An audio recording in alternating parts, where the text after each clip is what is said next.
Okay, so just a little recap from where we left off last time. Guys, if this...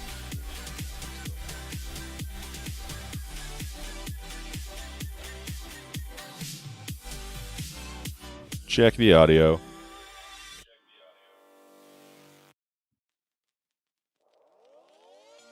Okay, I can turn that down a little bit.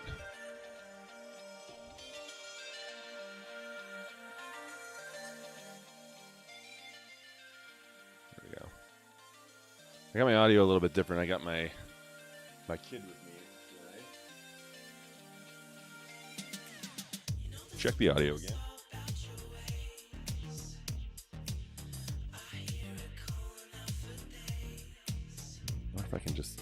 If I can turn that audio down just a tad without it being completely muted so that I can hear it as well. All right, now how about now?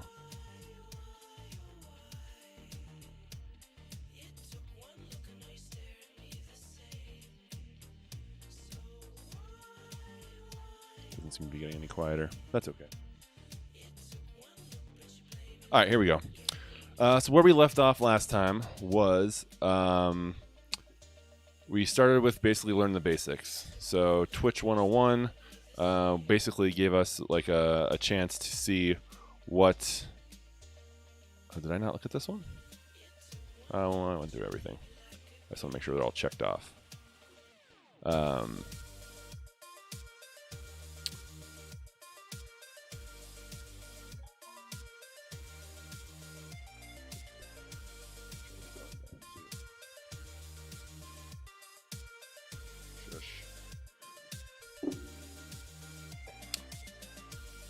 Okay, so where we left off last time was after the first group of lessons. So learning the basics is what we did on Friday. To start building your channel, you need a solid foundation.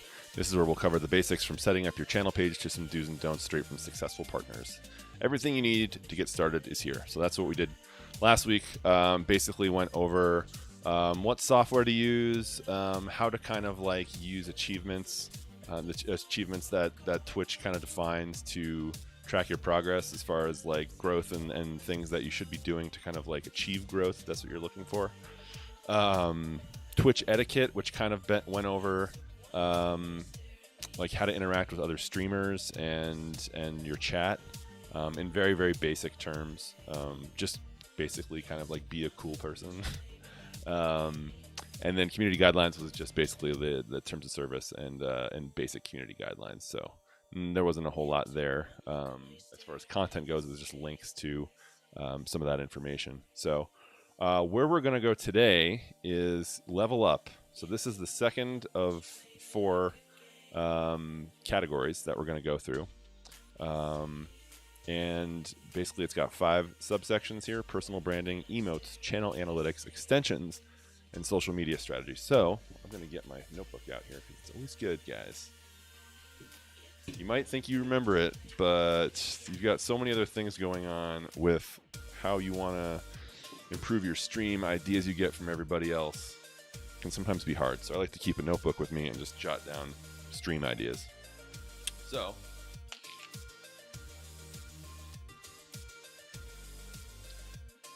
we'll get started.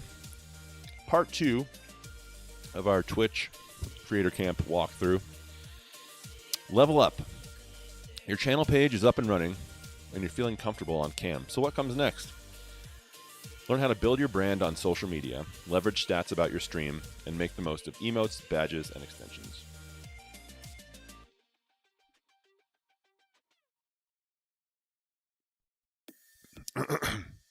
So we'll get started here with personal branding.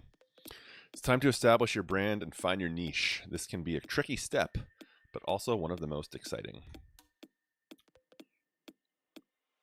So you've learned... all right, so we already read that. All right, so we're going to go ahead and play this video. Let me pause the music for a second here.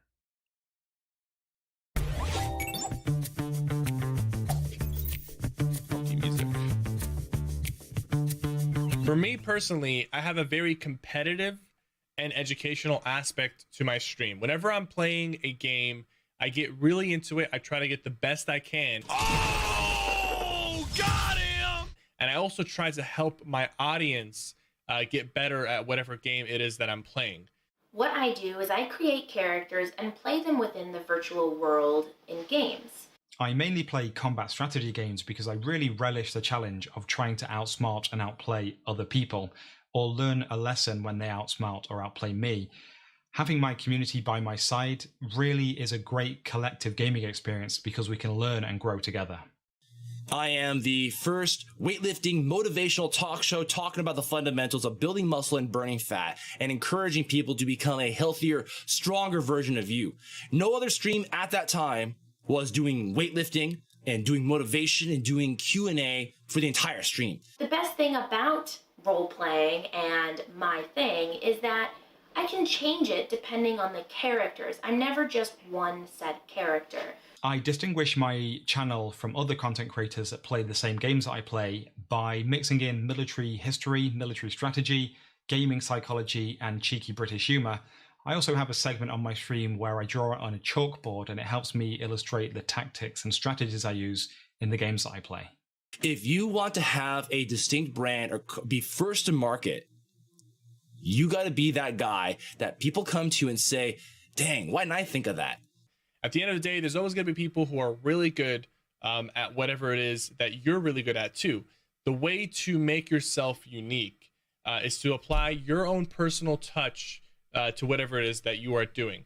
For me personally, I'm a professional Fortnite Battle Royale player, and there's a lot of professional players out there, but there's not a lot of players who give tips and tricks and do educational content the way that I am doing it.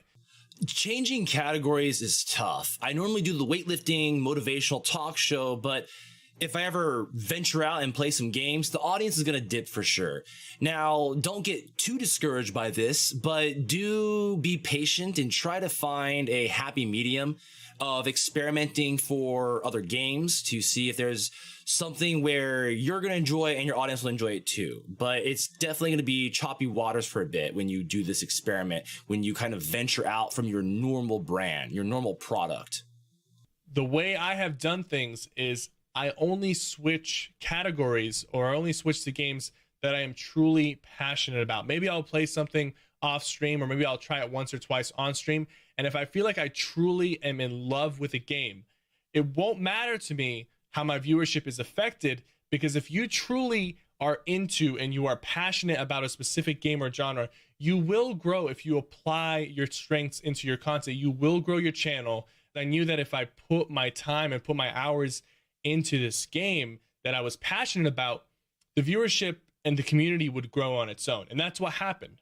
The biggest thing is about getting out of your bubble, getting out of that normal niche, is new viewers get to see you. Someone from another category might follow you for that game you're playing, and then one day when you start doing your regular stuff, they're like, oh hey, this is pretty neat, I'm gonna stick around. And that's the biggest thing, is continuing what you're doing so you have a broad range of people watching. I pretty much streamed DayZ for the first 3 years of my channel.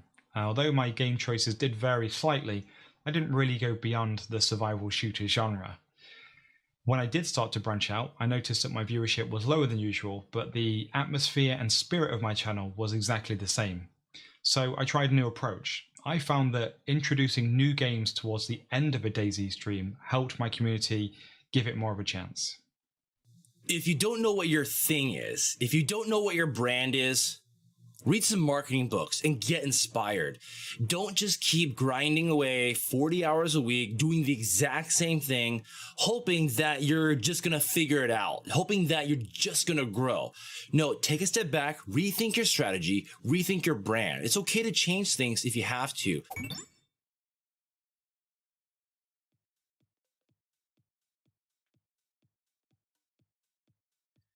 What's up, Pasta? How's it going?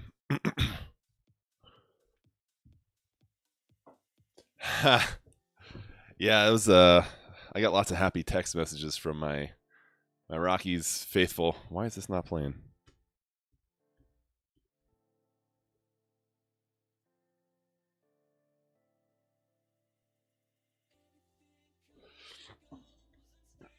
About all that. So that last video, some interesting points. that's one of the things I have problems with is how do you make your channel stand out? And part of that is a personal issue, and part of that is it's not easy. I mean, everybody says that, right? Every Twitch partner tells you like you need to do something to make your brand stand out. It's not always easy to do that. Especially when you're kind of trying to find your way. I have heard about the as far as like changing categories, changing games. Like when you're just getting started, I feel like it doesn't really matter a whole lot because you have to kind of find something to. You kind of have to find what works for you, what you want to play anyway when you're just getting started. So I don't really worry too much about changing games, about when and how to do it. But I think that I've heard that from several people. Like if you're going to change games, you kind of have to like slowly work it in with your community. So like, you know, if you're playing Overwatch for most of your streams, that's what you're kind of known as. You play Overwatch for 3 hours and then you kind of work in an hour of whatever else you want to play towards the end of your stream. But I hate your stupid high elevation causing Kenley to get hurt. It works both ways. We thought Wade Davis was going to be an all-star, and look how that turned out. It's not easy to stream, and it's not easy to find that branding, that personal branding. It's something that I still struggle with, and I don't know if I have it. I don't think I have it. I couldn't answer that question. Like if somebody were to ask me, like, how do you make your channel stand out? Like I try a lot of different things, but I don't know if it works. That's the problem. Is that like that's such a blanket statement to make. It's really hard to kind of like say like, yes, I'm doing this. That at least for me, because I don't have like, you know, I don't want to say a gimmick, but I just don't kind of have that. Haven't found that niche yet, that expertise that I have, or that spark of whatever that really kind of like you know, keeps people coming back or sets me apart from other people that are variety streamers or sci-fi streamers. So that's something that I'm always working on. I'm trying to figure that out. So take a minute to think about what makes your stream unique and run with that. Do you live and breathe the color orange? Stream from an ice fishing shack? Have a weird catchphrase? Whatever it is that makes you can be a jump off for your personal branding. Make sure as much of your channel page as possible fits into that story, starting with your channel name and setting the category you're streaming in, which is going away. When it comes time to create custom emotes, don't forget to consider how those fit in as well. Set your category. Let's see. Is this? Yeah, we've already done that. Once your channel page screams personality, don't forget to extend it into your other online presences. Presences? That sounds like a Gollum word. A strong personal brand can be a powerful way to stand out. For example, this may sound obvious. Make sure your channel name is the same as your Twitter or Instagram handle, right? Okay, so I guess some of this stuff I have done, and most people I know kind of have a theme to their channel. So, you know, when I started like mostly streaming, like, or I decided that I was going to stream mostly sci-fi games, like I was like, all right, well, that's going to be the aesthetic of my channel. And I started like looking at a lot of like retro sci-fi art and, you know, reading some older books and stuff like that. And kind of trying and like thinking about old movies that I really like. And because I'm kind of a film buff and especially like that era, like 60s, 70s, early 80s, like sci-fi movies really kind of like, I love like that. That's what got me energized. That's what makes me feel artistic and creative is watching those movies. So trying to incorporate all of that into my stream a little bit and the way that my stream is presented is my start of, I guess, finding that brand. So that's personal branding. On to emotes. Emotes, such as these right here, are what we call emoticons that you can use in chat, and they're at the heart of Twitch culture. Nice. I see what they did there. They're a way for partners and affiliates to reinforce their branding and personalities, and also give fans ways to celebrate epic moments, poke fun at your fails, spread love in chat, and become active members of your community.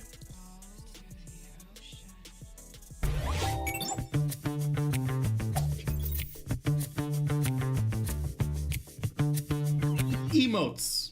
Just like my pal Dragon over here. He's one of the emotes. Emotes are very important on Twitch. You can actually use them by either like typing in a certain code in the chat and it'll pop up like as the picture in the chat, or you can click on the smiley face in the chat box, and then you can click on some emotes there, and of course, like, you can either subscribe to someone, and then that way you can get their subscriber emotes, or you can use like Twitch global emotes. I love emotes. I think they are actually the best way of just not only interacting with your audience, but just being able to express yourself. You know, you don't always have to type. You could just use an emote and it just like speaks to you, you know? So for me, emotes are a really, really cool thing. Obviously, one of the better perks of being a partner on Twitch is the fact that you get, you know, multiple emotes depending on how many subscribers and how your growth on your channel and things like that. People just use them to have fun. So like, you know, if something like really funny or hype happens in the chat and you have like a hype emote, then like everybody starts spamming hype, and it just kind of makes them feel, I guess, like connected and just kind of like engaged in your community. So for that use, it's pretty effective. Being able to have some chat engagement there, and even having inside jokes and things that just kind of happen organically in the stream. Not only are they like the best way ever to express the way that you're feeling to anyone on Twitch, but the fact that your sub emotes you can use in anyone's channel, it really does kind of make a way of connecting each other when you're not streaming. If you're not like me and you're able to draw and create things digitally with digital art and things like that, that's great. That's awesome. Maybe you'll be able to save some money, and you can also kind of, you know, make them a little bit more personal, because as people ask about these emotes and where did you get them? You'd be like, oh, I made them myself. Or you can go and you can commission someone to do it. I've seen prices range anywhere from $10 all the way up to $70, depending upon how qualified the artist is. But you do have your options, so you don't always have to pay a crap ton of money if you don't want to. Most of us are probably going to have to go out and find somebody to make our emotes. They all deserve to be, like, you know, respected, definitely paid for their work, because, you know, all that good stuff doesn't come free. It's work like anything else is, just like streaming. In terms of what types of emotes to choose, well, that's up to you. You can go any route. You can go the goofy, you can go the serious, you can go sets that are all very similar, you can go all of them being very different and all over the place. It's honestly up to you. You kind of want emotes that are going to be representative of different moods and things that happen in the video game. For instance, it's very popular to have a sort of rip or like dead emote for if you die in a video game. The type of emotes that seem to do well on Twitch, what I feel like, are like the really, really cute, like, animal emotes. Like when people have like their brands and they have like one cute animal, but then it has like all different emotions, like a hype emote, love, like subscriber, like whatever. And I feel like that does really, really well because people just love cute stuff. Every single channel has at least one love emote to just like spread the love, show someone that you really like them. And a sub emote, so like if someone subscribes in your chat, people usually spam like a certain emote, like a sub emote, which kind of like builds the hype and just kind of makes people engaged. Even a hello emote, so like when someone new comes in chat, they're like, oh hey, hey chat, I'm new to the stream, you know, nice to meet you, like, and then everyone's like, oh, you know, hello so and so, and they'll post like the hello emote just to kind of like show like the friendliness. So I think those are some of the like most important emotes to have like on your channel. The key for me, and I think for a lot of broadcasters, should be to be making the emotes, even if they are, you know, of similar genre and type that have been used in other broadcasters' channels, and making them your own. Trying to put your own style and flair on it, and working with your artist to try to make that happen. But yeah, emotes, so great for self-expression and even better for building your community. Cool. Yeah. I agree with all of that. You know, it's hard sometimes to come up with emotes, but you can kind of, especially as an affiliate, kind of like you get the idea of like what you kind of should be going with based on like what your chat is doing, and you know, what other people have doing. Like, you know, obviously they're saying like hype, love, rip, you know, stuff like that is obviously the most popular for when you are as an affiliate. Really, you only have like, you know, most people are only subscribing to tier 1, which gives you like one emote, and then the other two you can use as a broadcaster. You can use those anywhere else, but getting them done, I think really getting them done by a professional or a contractor, a freelancer, is a good idea, because not only will it save you time and effort, but if someone, a lot of times people who especially who are creating emotes and Twitch art like for a living, are simply better at it. They're better at it than we are. And those people deserve to get paid as well. Like, I know, I just to kind of like soapbox just a little bit here, you hear people kind of saying like, that's too expensive for emotes, blah, blah, blah. I'm just like, well, there's plenty of people out there who can do the work, and, like it's a skill, and, it shouldn't come free. So if you are an artist out there, like, be fair to yourself, charge what you think is fair, and people will pay it. So custom emotes are available once you become an affiliate, as long as your emotes meet the size and quality requirements and abide by our emote guidelines. You can upload and manage them directly in your dashboard under settings. Partners can unlock more emotes as they grow. You can read how here. We'll pass on that for now. You can design these emotes and other sub perks any way you'd like, but sometimes an empty canvas can be a little daunting, especially if you're not artistically inclined. Many streamers reach out to artists to help them out, a friend, a fellow streamer, or even one of their viewers. And if you're part of any streaming community, there are usually artists in those communities. So you just have to ask. If there aren't artists in the communities that you're in, you can ask other streamers. It's a lot of times, like, if you subscribe to somebody and you like their emotes and you're saying like, hey, like these emotes are sweet, like, who did them for you? Like, most people are on both sides of that equation. Like, the streamer is usually happy to share where they had the emotes made, and at that, as a creative, is huge to have somebody like refer you over, like word of mouth, and that's free marketing for you. So I, for example, like, I put shout outs on my panels, so you guys can see on my panels down below the stream. Awkward Bun did my emotes, and I love shouting her out whenever anybody asks about where I got my emotes done, or if anybody needs emote work.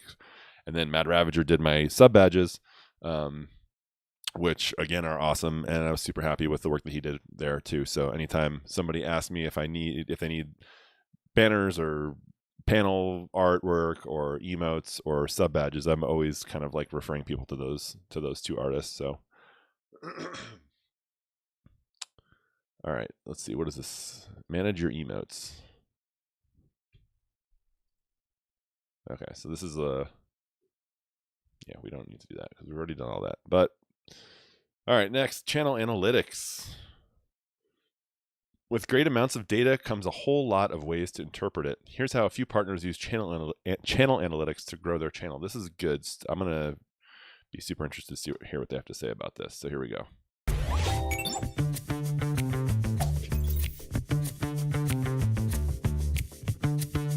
I check my stream summary page almost every day, especially if I've been playing new games or streaming at different times. It's really easy to feel deflated if you notice your concurrent viewer count or followers are lower than normal, but I take the time to assess what the causes might be, and it gives me the power to dictate what I want to do and not let my emotions take over. Remember, it's not about what your stats are doing, but why they're doing it. I primarily look at the follower count, how many followers I'm gaining per stream, per week, per month. To me, this is the most important number, because at the end of the day, every single follower is a potential new viewer, is a potential new subscriber, potential new cheer or tipper. So the way I judge my stream success is how many followers I am gaining per week or per month. And something that I do during my stream to kind of help boost this number is I do a little reminder for the viewers. A lot of times people might be watching your stream or they might be enjoying your content and they're not following you.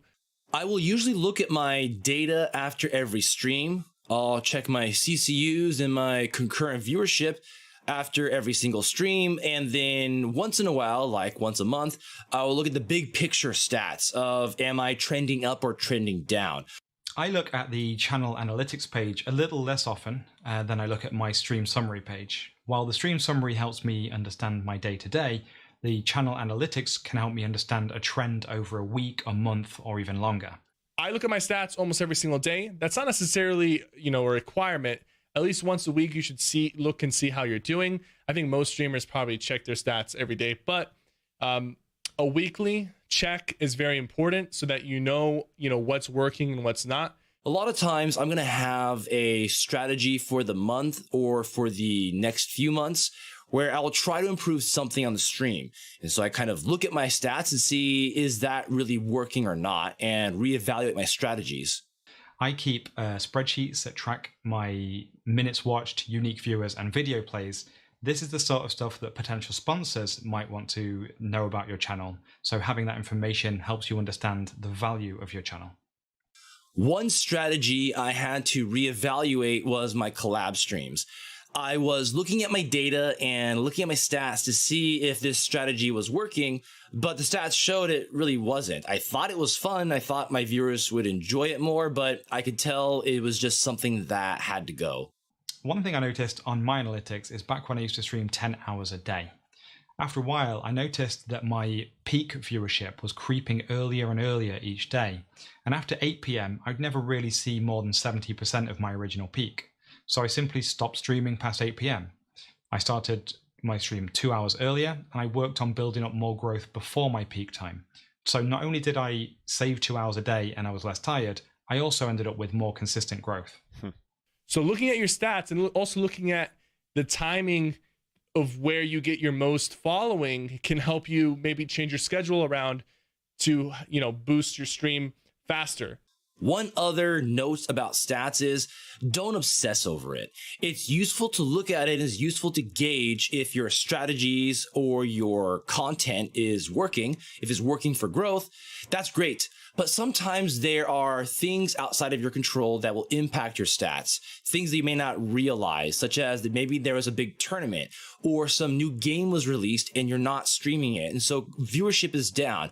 Or another thing that can impact overall viewership is it's summertime, but then school starts again. So overall viewership might go down for everyone.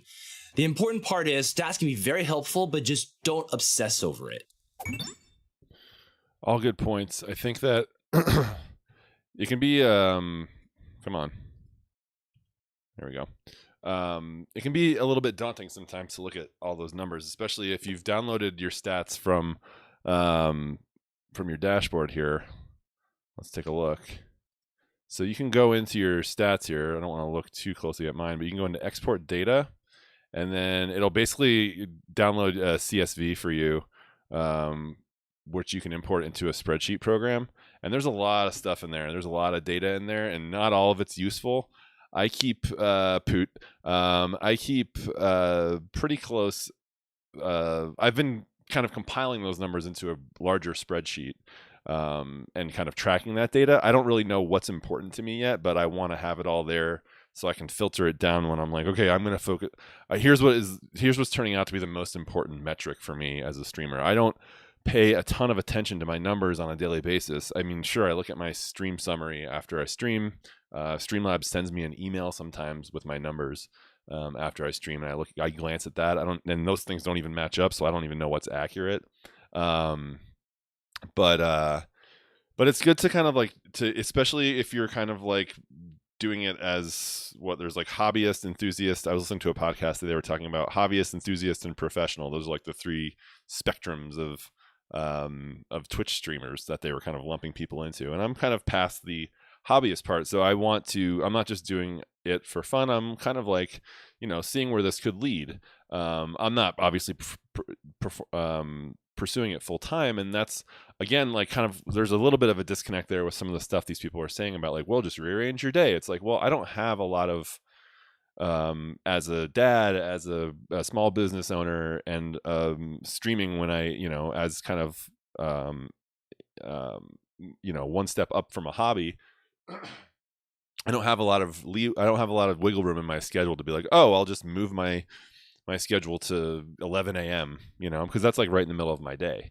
So I need to like block off my time. So I have very specific times where I can fit my streams in, and that's how I can move them around. And it's different for everybody. So it helped me to kind of like block out my week in hourly chunks, that's just the way that my brain works, and play around with like I need to like drop the kids off here. I want like X amount of hours uninterrupted of work on these days.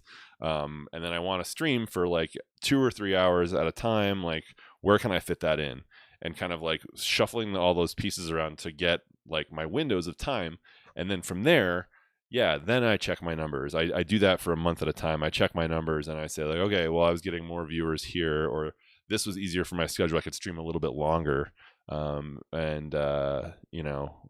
streams were better on this day, so I'll try to move that chunk of time over to Monday instead of Thursday or something like that. So it's definitely helpful to look at your analytics and look at your personal analytics as well, your personal data, and see where you can kind of like squeeze the time in, where you have space to kind of move things around or expand if you need to.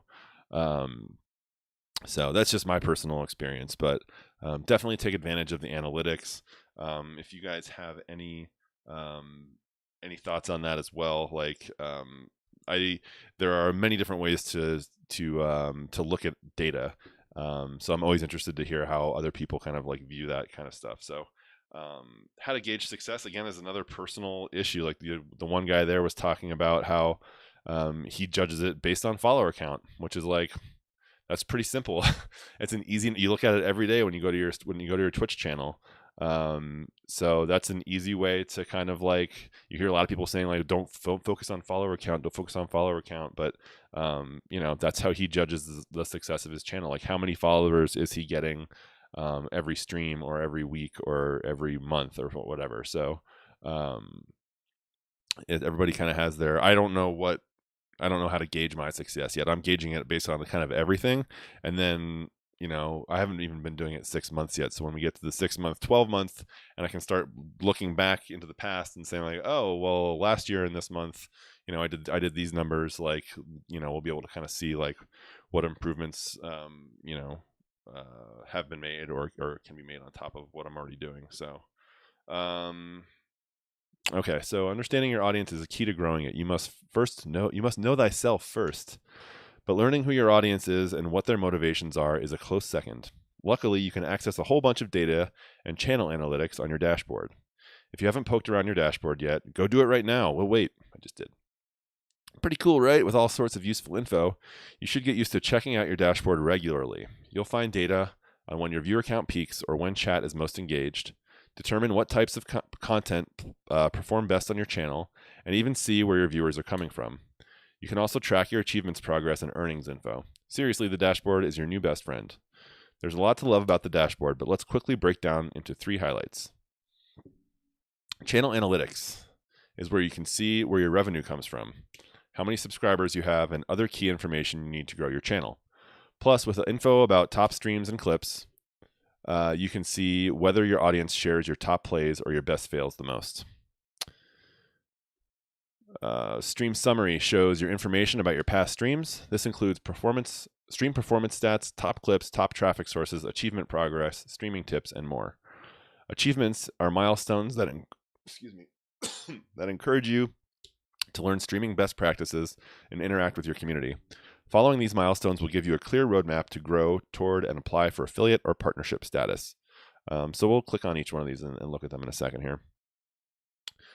Don't you feel like average viewership would be a more accurate way of determining success? Yeah. I mean, he was kind of making the point that more follows equal more potential views, equal more potential bits and tips and subs and that sort of thing. So I think it's probably, I would say that's probably like maybe a simplified way of looking at it, but I think when you get to a certain point, that might actually be the best way to look at it, so that you're not over analyzing it. If you have 5,000 followers, and you've got a couple hundred people in your chat. I don't think anybody in here is at that level right now, but from this guy's point of view, it might be more helpful to say like, oh, well, I'm getting 50 followers, I'm improving. I've gone up. At this point last year, I was getting 20 new followers every stream or 15 new followers every stream, and now I'm getting like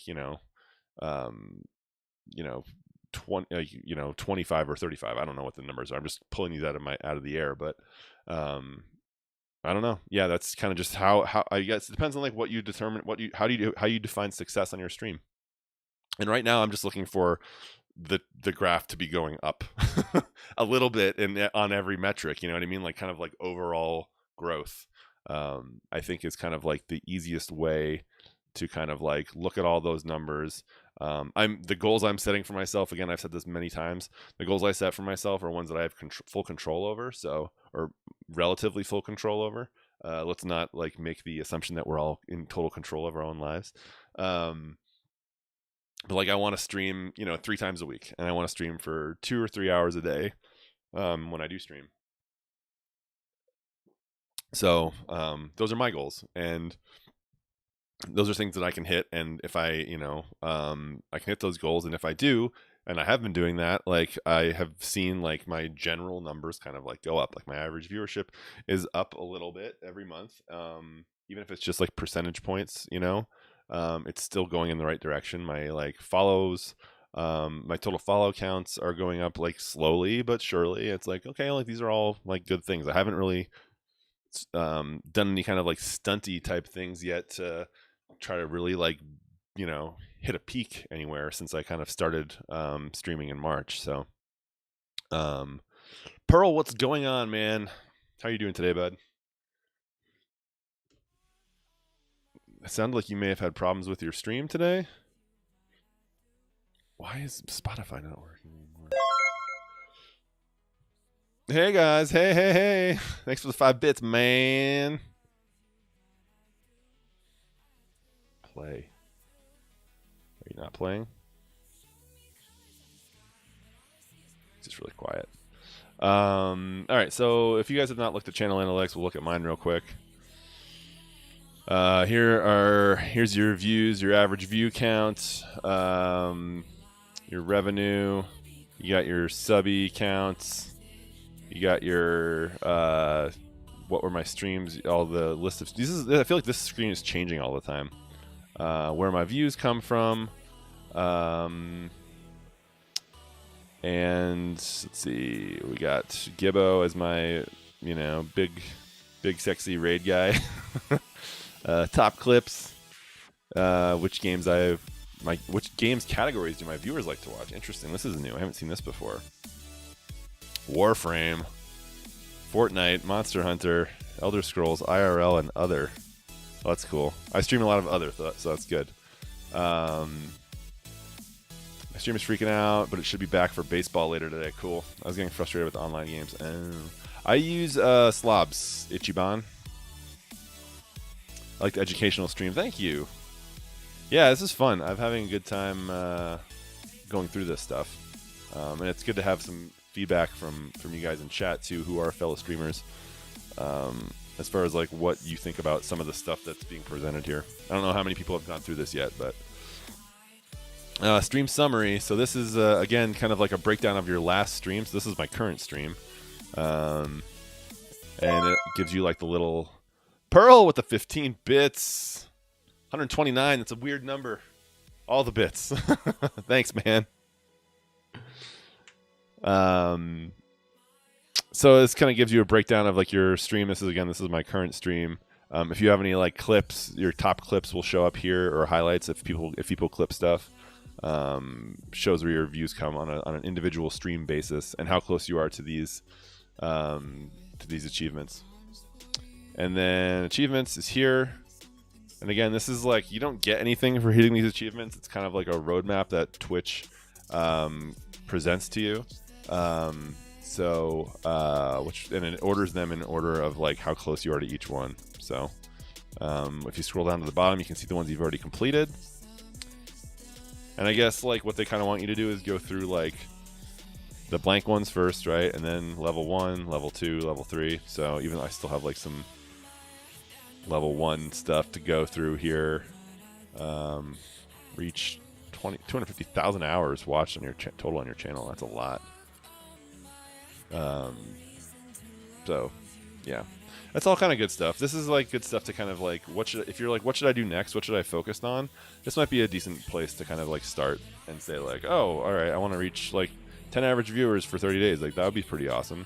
My big one has been 25 people chatting at the same time. Like it seems like a lot, but that's kind of where I'm, that's the one I want to focus on is like, I want people to be kind of like chatting with each other. I want to get chat rolling. I want to be involved in there as well. So, just a little insight as to what I'm looking at. So that's channel analytics, very important. Everyone has their own views on what's important is kind of the catch there, and how often we should be looking at our analytics. You hear a lot of people say don't focus on the numbers, which is like, solid advice. I think if you have the numbers up while you're streaming and you're like your energy level is going up and down with people coming and going, like you're in for trouble. You're setting yourself up for trouble there.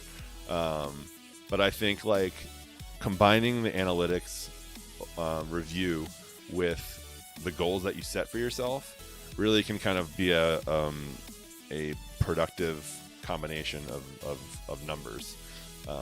So like I was saying, like personally, again, it's gonna be different for everybody, but personally for me, it was setting those days and hours that I wanted to stream and sticking to it, and monitoring that at the end, like downloading all the numbers over the course of the month, and then evaluating it and seeing like what worked, what didn't work, where can I make changes, and then readjusting and doing the whole thing over again. That's kind of the process, right?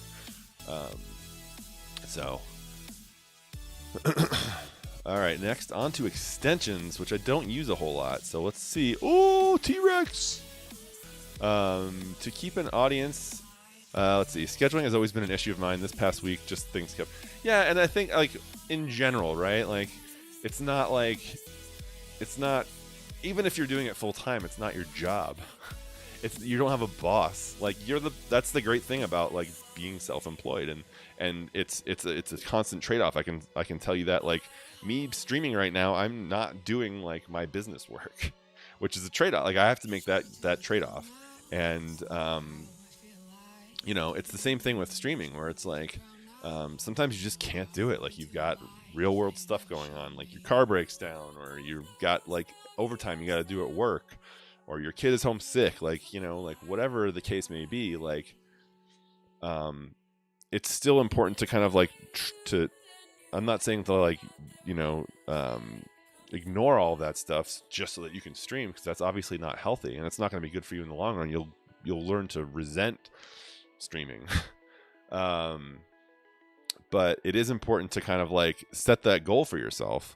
And then if you don't reach it, like, okay, well then you know that like, okay, well, streaming 5 days a week, 2 hours a day was not realistic for me. Like, how can I back that? Can I back that down to like 3 days a week, 3 hours a stream? Would that be easier for me to do? So it's just kind of like like if you don't hit those goals that you think are achievable, then like, you maybe have overextended yourself, and regularity really helps too. And if you're able to, maybe you're able to do that like 5 days a week for 2 or 3 hours a day for like 2 solid weeks, and like things are going good, and then like real life sets in. Maybe you're a teacher and you have to go back to school and now you're kind of like, you've set that bar so high for yourself that you might not be able to keep it up. So I think it's good sometimes to like set realistic goals, and then every once in a while like blow it out and do like, this week I've got off from work and I'm going to stream every single day. It's going to be a bonanza, something like that. So just be realistic, and people understand, like especially in small streams, like everybody understands that everybody's got like real life stuff going on, and people have their emotional ups and downs, and they have their ups and downs with how fluid they can be with their schedule, and it's totally understandable. So look at things realistically, like again, something that worked out well for me was to actually like chart out my entire week, like Monday through Friday. I don't usually stream on weekends unless like something happens, something like my wife takes the kids and they go out for the evening, which never happens, or whatever. Like weekends are for family time for me, so it's like I blocked out Monday through Friday.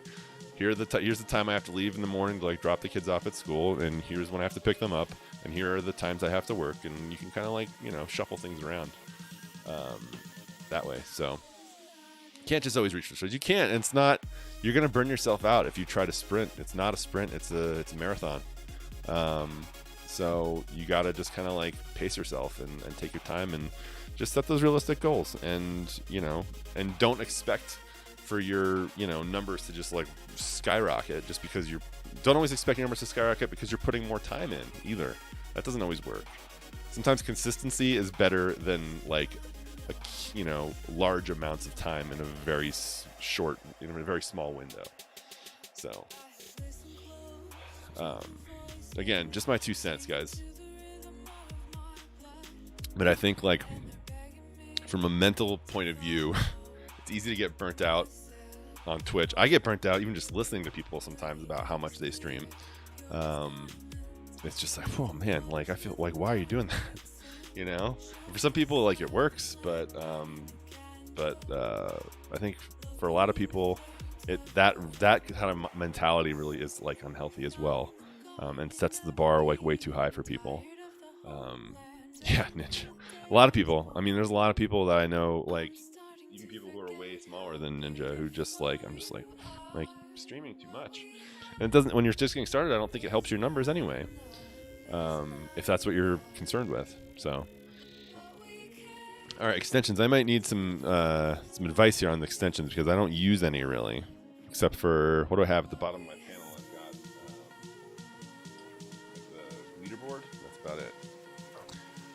To keep an audience and keep it growing, you should always be on the lookout for new ways to engage with them. One way to do that is by installing extensions on your channel. You can think of extensions as apps for your streams that give your community more ways to interact with you, each other, or what you're streaming. Talk to me, T.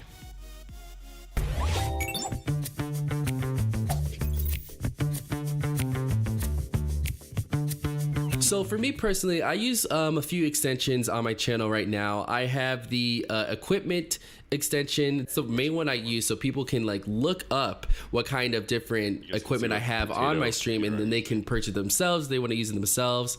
Another one I use is my social media. I have my Twitter linked up onto one of the extensions on my channel, so if people want to check out what I'm tweeting, different stuff like that, they can see it right on my channel right there.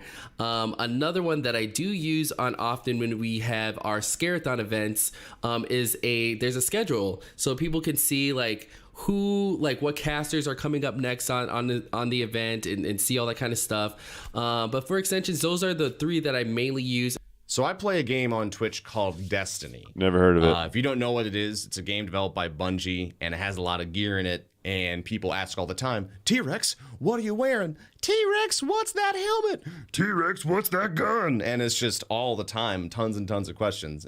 So the freedom that I now have with the Destiny Armory extension is that people can go to my stream and see exactly what I'm using at any given time that is on stream. People can see all of that, and they won't have to worry about asking me about it. I think it's important to have extensions on your channel just for the pure fact that it's an extra thing that people can look at that you can't provide, through the panels sometimes. And the cool thing about it now with extensions is that you can actually see a lot of the extensions on mobile as well as PC or desktop.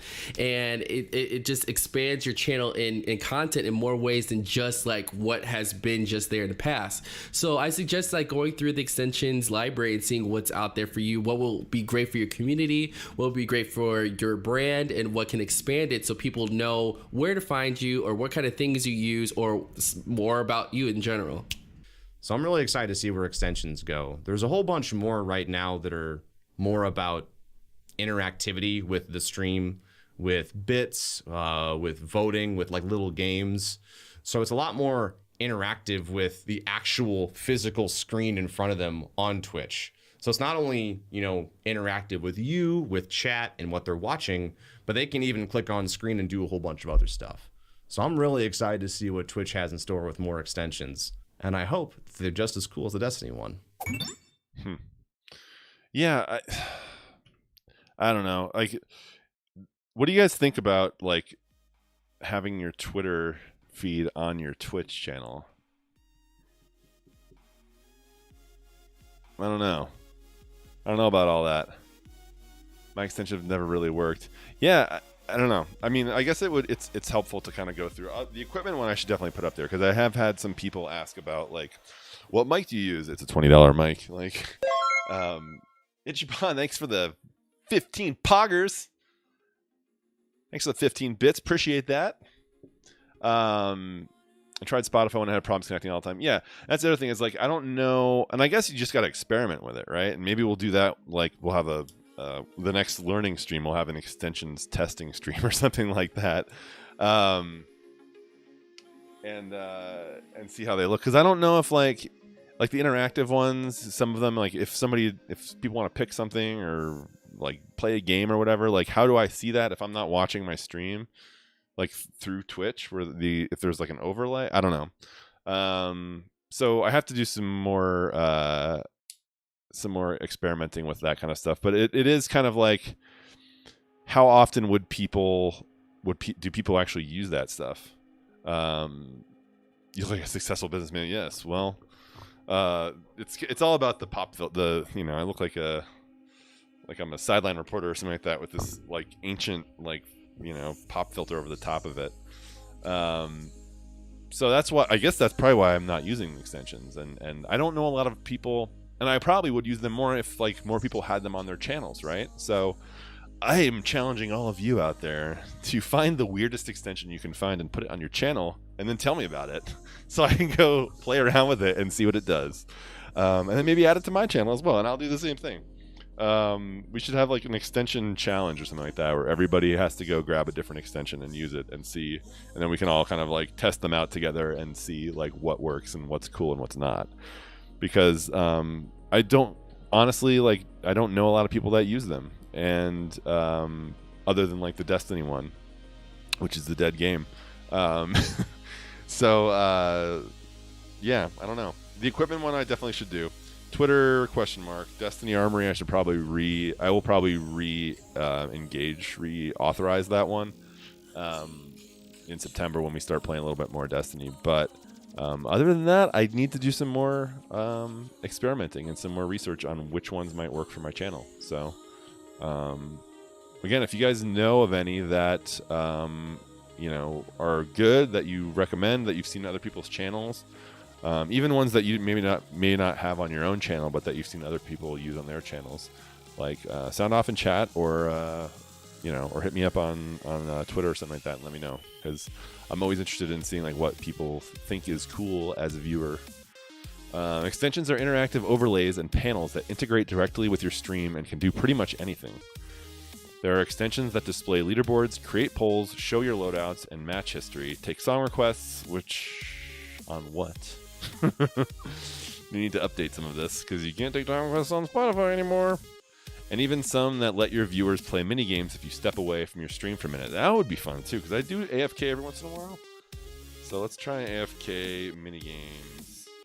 Speaking of which, there's I didn't update my I need to update my little chat mini game. All right. Imagine your phone without any apps. It'll still do the basics, but with all your apps, you'll have a lot more to do and enjoy. Also, how often do I like clean the hell out of my phone because there's just too much garbage on there? Yes, I do have the Streamlabs extension. So that one is basically for the currency on the channel. So if you type like rank, it keeps the currency on the channel, and also I think you need that one to have the leaderboard down below. So if you see down below on the panels, let me go to my dashboard. Nope, not my dashboard, my channel. This is meta. So if you go down here, you can see this leaderboard, and so dust is the currency on my channel. And the Streamlabs extension like tracks that into Chatbot, so that it keeps kind of the running tally, and then the leaderboard is another extension. I think they kind of work together, and so this can kind of see like subs, bits, dust, that sort of thing. So, and then session, week, month, all time. A lot of people have this one. I don't know, like it helps the competitive people, like try to be number one, I guess. I like seeing it too. I like seeing like, oh wow, like these got 3 guys who have subbed for 5 months in a row. It's pretty awesome. So it's mostly a lot of data for me, and I don't know how many people like scroll all the way down here anyway. I always think my panels are a little bit like I got too much information here, but I don't know.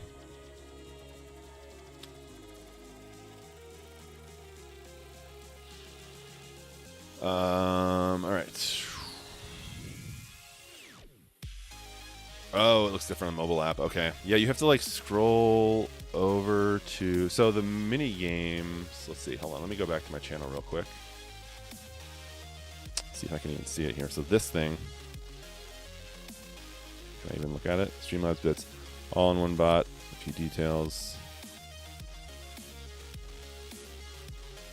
Yes, you can like do other things that I just don't have activated right now. I can't even see I can't see it the same as you guys because I'm the owner of the channel. But I think I only have one. What is it? If you look at it, thanks Pearl, appreciate it.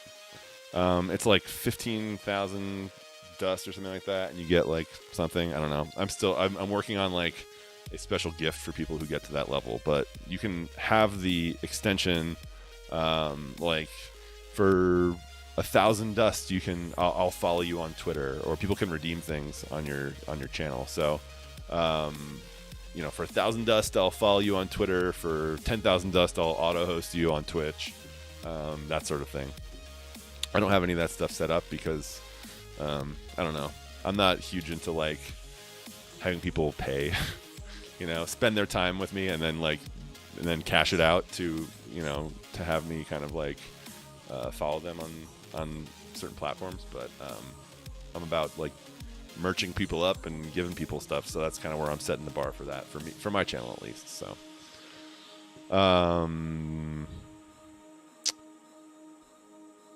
right, imagine black hole koalas. Oh! There we go.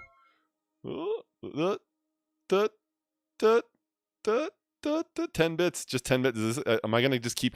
Did I just get infinite bits from the guy in blue goggles? It's gonna keep going. I'm rich. I'm rich. There it goes.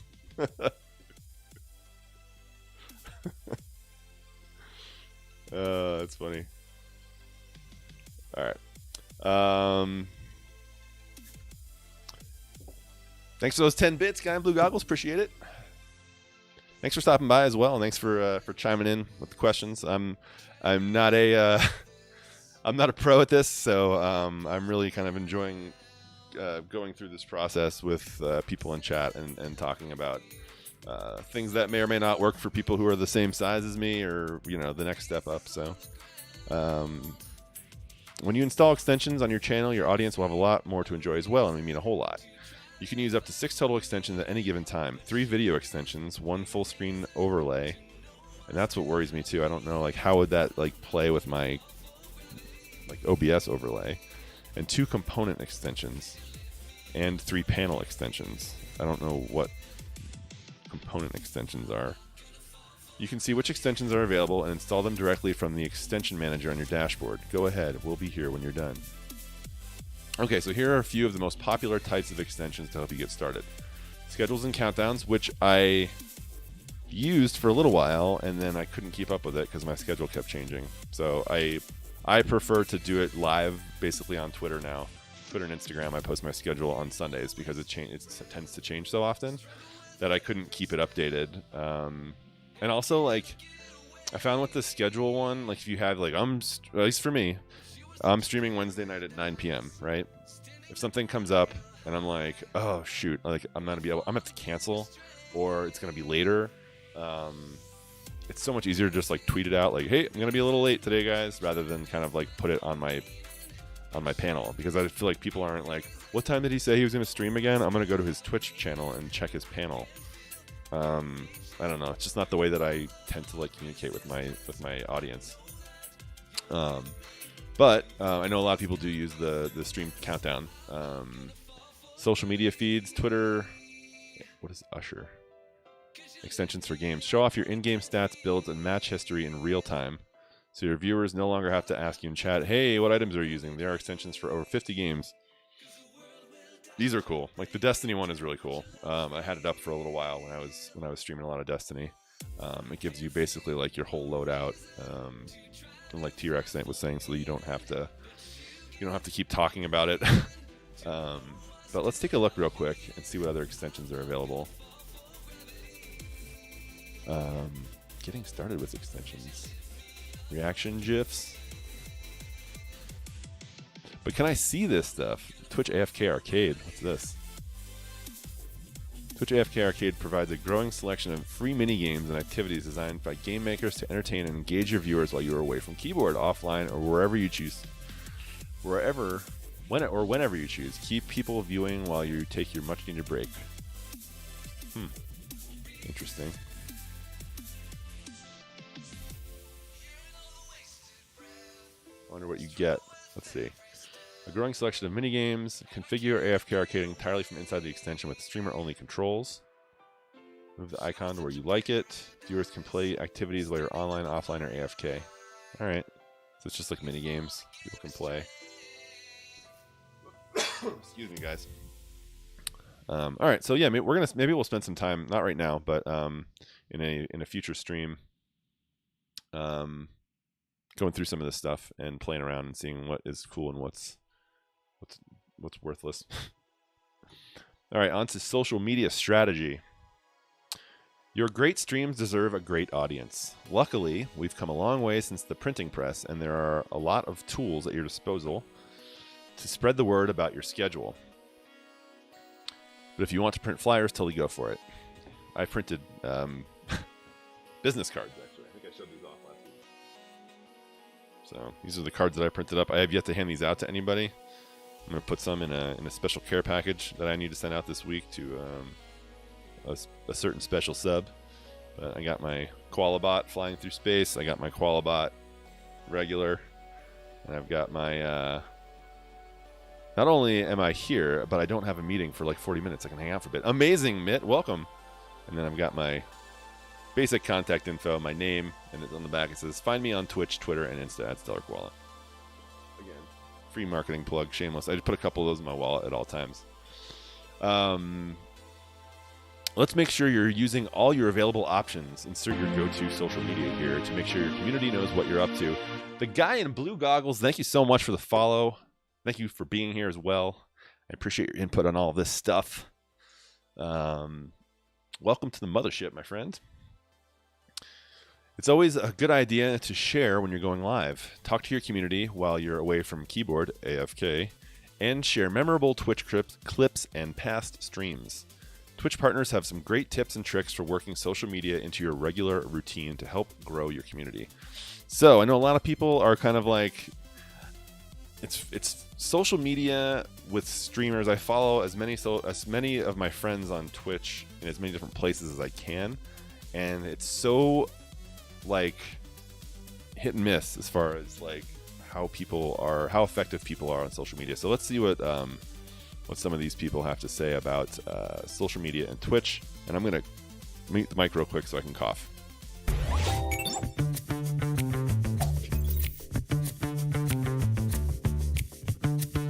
So the main social media site that I use for my stream is Twitter. Twitter is the main source of where a lot of my interactions with my viewers or interaction with other streamers, interactions with companies come from. It's also where people get to see a lot of my personality, a lot of my life. I do tweet about things like tips about Twitch stuff or streaming in general. So I use social media websites like Twitter, Instagram, Twitch, of course, YouTube. Pretty much anything out there that's going to be able to get my name out to as many people as possible. I think they're all equally important. But if I had to really choose one, I think Twitter right now is probably where you're going to find the most creators in terms of interaction. The good thing about social media nowadays is that it provides a lot of analytics to know what you should post and who you're posting to. And that's good because before you would have to kind of just guess. When it comes to growing on Twitch, I'd say YouTube and Twitter are the most important social media, and that's simply because they have huge gaming audiences. In terms of the frequency that you post on social media, don't post too often. I know sometimes, at least when I started out, I posted a lot, and especially if there's like a conference going on or I'm live tweeting like a basketball game, any sports games or anything like that. Sometimes people don't want to hear your opinion on literally every single thing that's happening. So just be wary of that. Be mindful that you don't have to have an opinion on literally everything on social media. One of the things that is very important to tweet out is tweeting that you're live on Twitch and saying that like, hey, I'm here. If you guys want to check it out, here's the link. I would always say like, also like an after stream tweet is always good to include a clip or that somebody may have clipped of a funny moment to add onto social media, so people who may not have clicked that link earlier can see what they've missed or what they could be seeing if they, come to check out your stream. I tend to try to do that mostly every stream, so that usually gets the people who like may have missed a stream, like, oh, let me go watch the VOD, or oh, I'll go follow because I thought that was really funny. For YouTube, I recommend not only doing stream highlights, but Pause real quick. Rent fan, thank you for the 4 months in a row, man. Thank you so much. Appreciate you, bud. Thanks for stopping by. Yay, interrupting message. Thanks for the 4 months. I appreciate it. Thanks for being here.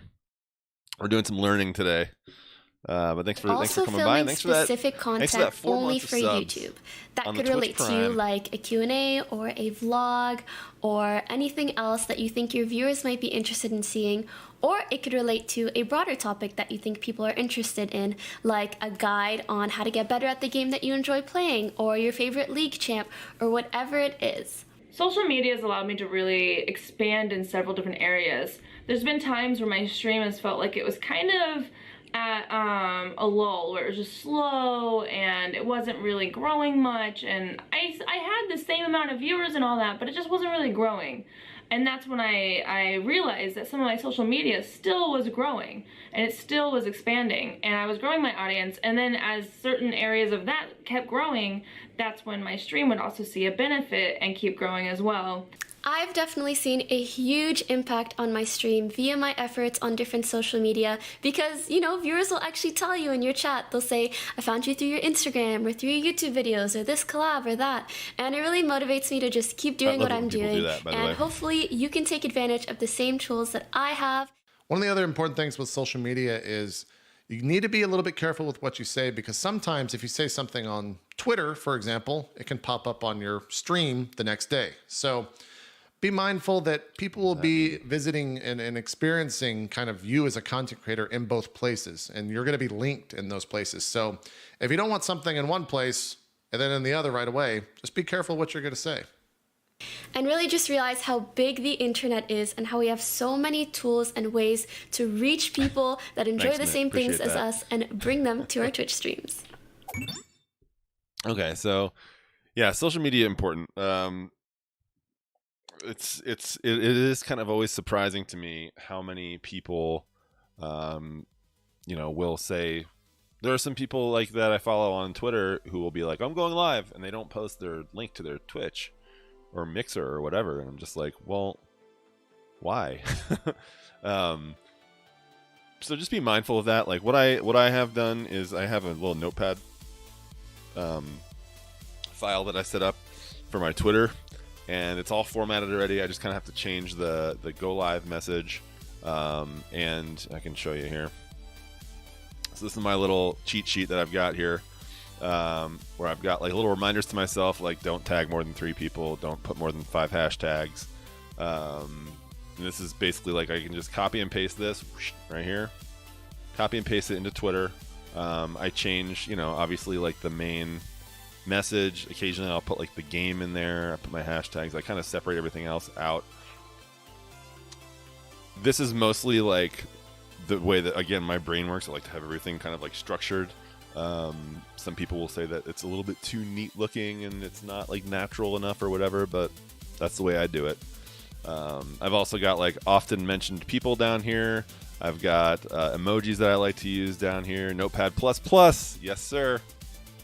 I use that for a lot of stuff, man. Notepad++. If I want to do multis, I always forget my multi-link, so I put that here too. So, and I can just have this file saved, so I bring it up before. I don't have to like, oh, I have to find those emojis again and type them in. It's like, no, they're already in this message, so I can just copy and paste it, and then from there, I just like, if I decide to do a graphic or not, that always kind of changes. But I think it is important. I usually, it is important to kind of like tweet out when you go live. It is important to. Nobody really mentioned in there. One of the things that that I kind of as part of my brand is like being connected to my community and people who are following me and responding to me on social media outside of Twitch. So one of the things I do every morning as part of my like daily routine with my business and with Twitch is I go through and check my mentions on all those things. And if somebody mentions me directly, I try to reply like to every single mention. So it's not that hard for me to do right now because I don't get a whole lot every day. But when I get them, I like to reply to them like at least every morning, if not like immediately when it pops up on my phone or whatever. But if stuff happens overnight, I think it's a good way to stay engaged too. And like, if you guys ever gotten like responded to by a bigger streamer or by a celebrity before on Twitter, it's like, oh my god, like I'm gonna like more of that person's content, or I'm gonna go check them out again, or I'm gonna say hi. Like, it makes a real personal connection. I think, aside from me talking to you in chat right now, it makes a real personal connection. If somebody interacts with your content as a creator, that feels great. As a viewer, even if it's somebody who's of the same size as you, when you respond to them, that is kind of a reciprocal feeling of joy. To get like a response from somebody. So it feels good, man. And that's kind of what it's all about, right? It's about feeling good, making other people feel good. So do that. Like, don't just have social media and kind of like leave it out there. You have to kind of like, it's a garden and you have to tend to it, We also tapped our eager to help social media experts here at Twitch to share a few more tips. Let's see if any of these things came up. Brand yourself consistently across Twitch and social platforms. Use your channel name as your social name or make them closely tied together to help your viewers find you. Post engaging content that relates to your channel and your personality. Show who you are on and off stream. We'll get to that one in a second. Don't just post to post. For example, saying good morning to every morning is overkill, but it's okay to post that funny morning picture of your cat stretching. Follow developers and games that you enjoy. Respond to their tweets, tag them when you have a cool clip playing their game, and engage with social beyond just posting on your feed. I've got a lot to say about all this stuff. Social is a great tool to let your stream know if your schedule changes, which we talked about before. Posts tend to get more traction when they include attention-grabbing stuff like clip, picture, or GIF. Everyone loves GIFs. Everyone. This is true. Let's see. It actually does. I'm joking some, but really it means a lot to people to have some attention paid to them. Exactly. People take time out to watch your stream. If they watch your clip, they post a clip on Twitter, and somebody takes the time to like actually click on it and watch it, and then they respond to it and they mention they comment on it in Twitter. Like, that's huge. That's somebody actually like interacting with content. Maybe it's content that somebody else created, which is even more huge, right? Like, one of your viewers takes the time to create a clip. You take as a creator, like, take the time to like share that clip, which makes the person who clipped it like feel awesome. Like, oh my god, this person liked that clip so much that they posted it on their social media, right? And then somebody else comments on it. Like, that's why I love clips, and I don't think that we use them often enough. I don't know if I have enough clip worthy stuff to really kind of like keep it going for every stream, but I like to clip people's stream when I'm in their stream too, because I think it's fun, and I think that it kind of like as a creator makes people feel good too. That like, oh, this person really liked that moment of the stream or whatever. Technically, Dustin. Oh, hey, fellow Coloradan. Hey, man. Hey, now. All right, fellow Coloradan, fellow Mountain Time Zone TSS and Space Nerd. I know, man. We have. Wow. Are we clones? What's up, man? Welcome to the stream. Thanks for stopping by. Look at those emotes. Oh my goodness. Those are fire. When you turn away from the mic, kind of lose your voice. Oh, whoops. Sorry about that. Yeah, that's the one bad thing about this mic, is that when I go like this, you can't hear me too well. Apologies. I'll try to speak more directly. I feel like I suck at Twitter, though. How do tweetery people tweet? It depends. So I wanted to go across through a couple of these bullet points here. Branding yourself consistently is important. I think, again, like, if you think of your channel as your almost as a business, lapel mic. I need a better mic, maybe, or to speak a little louder. I don't know. It's okay when I'm talking into the mic, though, right? Now you guys have me nervous. So branding yourself consistently, yeah, like, use your same. I like to use the same profile picture for every social media, so people like, even if my name isn't exactly the same, I try to keep it close. But if my name isn't exactly the same on every social media site, at least my profile picture is exactly the same. So when I change it in one place, I try to change it in every place. When I try to keep my same thing with my every place, or list them as different. Your little description, like your profile description, I try to keep that short and sweet and concise and consistent across all social media. If your social media site allows you to put a link, I try to make sure my Twitch link is in there for all those profiles as well. The same thing. As far as like the banner graphics go, that's a little bit more tricky because they're all different. Like they all use different sizes, and I haven't actually updated mine in a while, and that's something I need to do. But again, if you have the ability to kind of like resize and adjust photos, then it helps to kind of have the same banner as well. So just like consistent branding, so people know that like when they're actually talking to you, and it's not like different, technically Dustin, or a different Mitraglia Trace. I don't think you need to worry about that, Mitt. Excuse me. Sorry, guys. Again, just getting over a sickness here, but so branding, super important. Post engaging content, that's easier said than done. How do you know what's going to be engaging? Showing who you are on and off stream. Okay, like that is something that is sometimes it toes the line, I think, between like posting too much content and not posting enough content. Yeah, easier to mute coughs for sure. So like, for example, like people don't want to see, for the most part, it's like, you don't want to just be posting like the only, if I were to go to a Twitter profile, I don't want to see like only I'm live. And admittedly, I've been guilty of that for a couple of days or a week, maybe at a time, where like my 5 most recent tweets are all like my go live message, which is not good. And I know that's not good.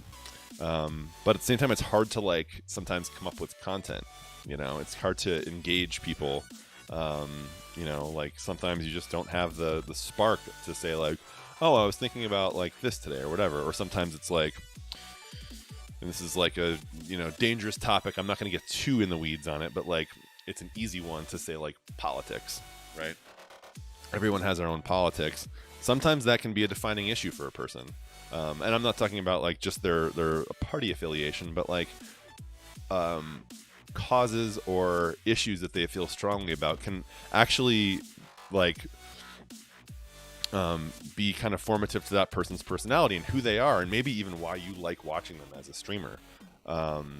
And I'm guilty of this myself. Like there's a lot of personal stuff that I don't talk about on my Twitter because like I'm just like people don't want to hear about that crap. But sometimes it comes out, and that's how it is. And that's like, well, you know what? In those moments, I'm like, no, like this is my personality, and I don't. Maybe it's not what you want to hear. Maybe it's like stick to gaming, like stop talking about sports or whatever. It's just like, well, I'm sorry, like it is what it is, and that's how I want to engage people, by showing them who I am as a person, what I enjoy, what I'm passionate about, and sharing that in a way that is hopefully engaging with people. I think it's easier when there's stuff like when there's events going on, when a big game releases, or when it's E3, or when other sort of like industry news comes out. It's easy to kind of post that stuff, but it's hard to kind of keep it going on a regular basis. So we like to know people are people too, not just an actor on Twitch social media. Exactly. I kind of want to know the politics of all people. I couldn't care less about sports though. Yeah. No, I agree. And that's the thing, right, Dustin, is that like some people, it's like, no, you don't want to know their personal politics. You want, like, if, like, I'm just picking like Dr. Disrespect. It's like, he's a character, right? And if you were to like show up one day as like himself, it would, or if you just changed his stream to like, people are expecting a certain persona when they go to his channel. And I think that works that way. Like, I mean, we all know Jomo, right? Like Jomo has a certain persona when he's on stream. And that is kind of something that he kind of has to you know, I'm not saying it's an act, but it's part of his like online persona, I think. Like, and nobody can be that hype all the time, right? I mean, let's be honest. But you know, so it really depends on like what kind of stream you're looking to run. But it is good to know that like, you know, how people feel about things, and that we're all different, and that we can all kind of like live in this space together. For me, again, that's a very important thing to remind myself and to remind people, is that we can all live in this space together, and we can all like be kind and respect each other, even though we all have different opinions. And that's the one thing I love about Twitch, and that's the one thing that's the thing that frustrates me about the gaming community sometimes, is that it is so inclusive and it's so interactive and it's so personal. Even though you're not in the same room as somebody else, but at the same time, it can be really like, you can't talk about this, you know, you shouldn't talk about that. And that's the thing that kind of like sets me off a little bit. So, all right. Don't post just to post, right? Saying good morning. I say good morning in Discord. That's about it every morning, but that's about it. Just saying good morning on Twitter is kind of like just taking up space. Follow developers and games that you enjoy. Yeah. So one more point I want to make about that. I posted on, I was playing, what was I playing? Halcyon 6 a couple of months ago. And I was like, oh, I'm just going to tag the developer in my tweet. So I found the developer, Massive Damage, and I, you know, tagged them in my Go Live tweet, just like I just showed you guys. And like their social, or their community manager showed up in my Twitch chat and started talking about the game with me.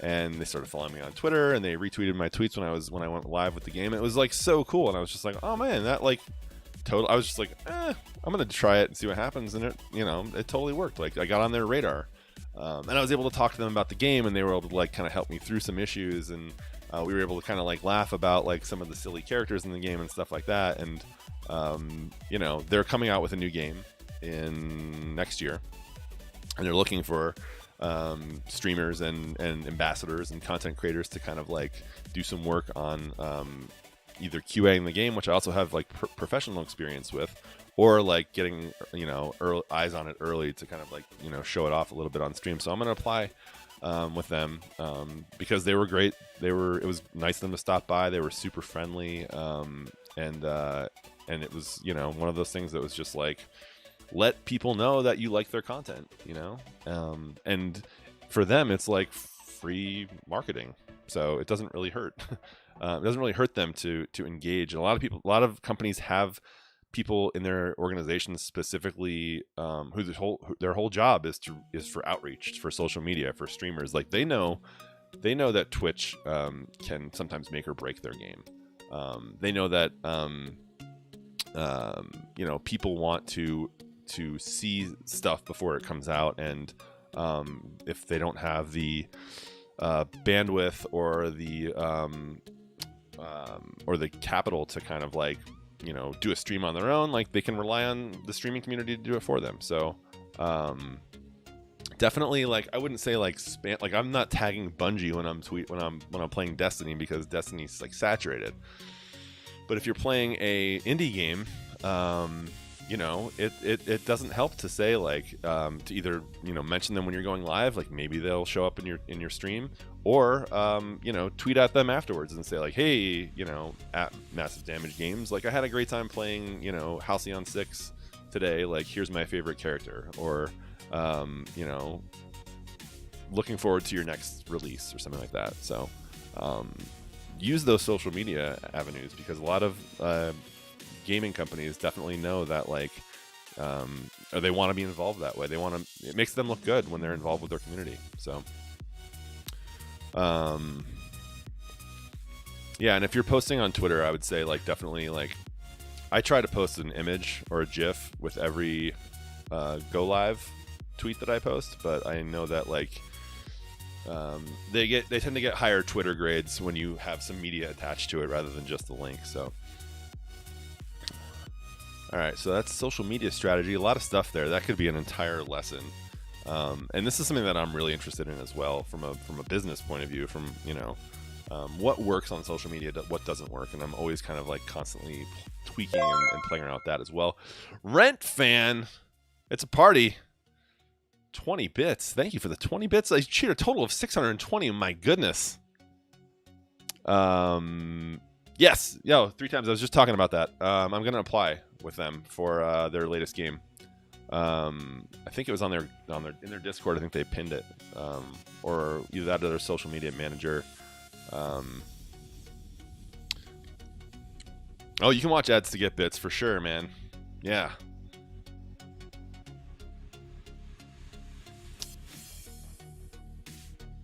Oh, you already did? Nice. Yeah, I'm gonna do it too and see if I can get involved there because that game looks pretty cool, dude. And I don't have my Extra Life donations on. Let me turn them on real quick. This is not an official Extra Life stream, but thanks for the $25 donation to Extra Life. My goodness, man. You're coming in hot today, Rent Fan. Rent Fan, thank you so much, guys. Can you, if you have the ability to please hype up Rent Fan for the subby boy, the bits, and the $25 to Extra Life today. Man, thank you so much. That's super generous of you. Our next Extra Life stream is going to be next Wednesday as well. So, haven't figured out how to get bits that way. From watching ads? Get rewarded. That one's down here. All right, connect and engage. So that's the last of the second group of learnings here. Level up. So we're done with that. So now we're going to go through connect and engage. And I'm going to get a quick refill on my water, guys, and I'll be right back.